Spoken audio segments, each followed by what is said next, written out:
今回は、アセンブリーワークベンチのアセンブリーを9回、分解ビューを作成、円筒ジョイントを作成、スライダージョイントを作成、ボールジョイントを作成について紹介していきます。今回使用する部品は、球体、円柱、T バー、台の4つです。部品が用意されたら、アセンブリーワークベンチに切り替えます。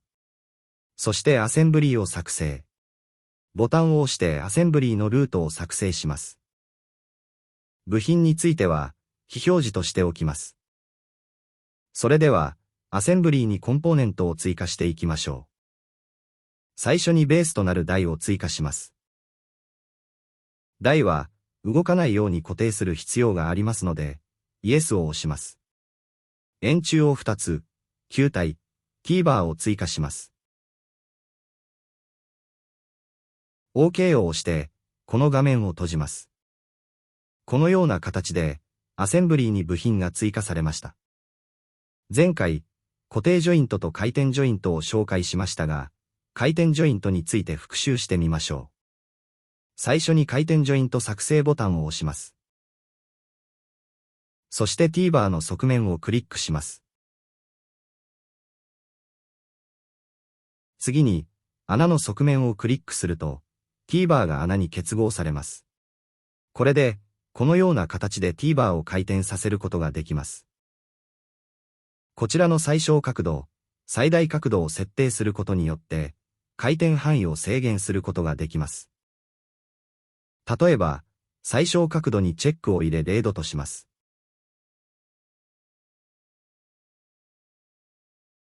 最大角度を、このあたりとして、チェックを入れます。すると、この角度内で回転運動は制限されます。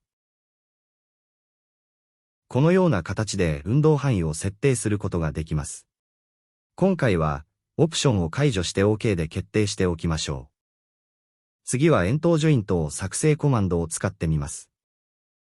こちらの穴に円柱を結合させます。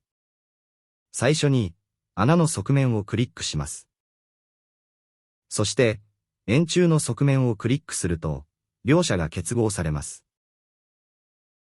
このジョイントでは、このように円柱は縦方向にスライドすることができます。このように、部品は動かしすぎると、台よりはみ出してしまいますので、制限をかけましょう。ここで最大値をチェックします。そして、このあたりで最小値をチェックすると、この範囲で動きを制限することができます。これで OK で決定です。次はスライダージョイントを作成コマンドを行ってみましょう。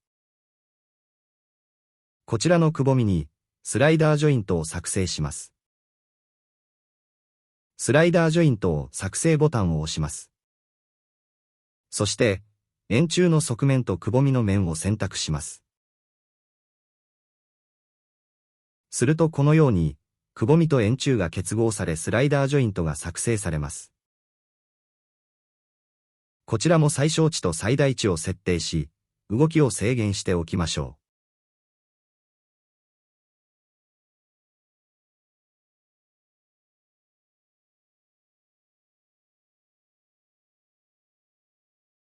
するとこのように、円柱が台よりはみ出すのを防ぐことができます。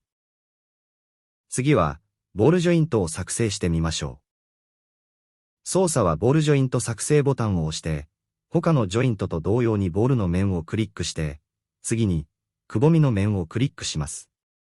すると、ボールジョイントが作成されます。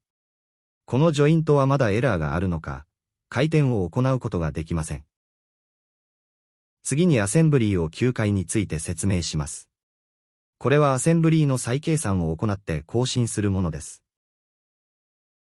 例えば、こちらの部品を動かしたとします。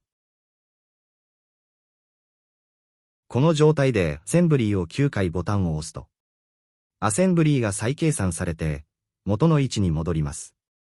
これがこのボタンの機能です。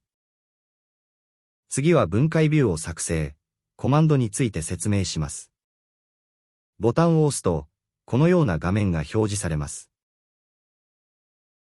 例えば、こちらの円柱をクリックするとガイドが表示されますので、このガイドを利用して移動してみましょう。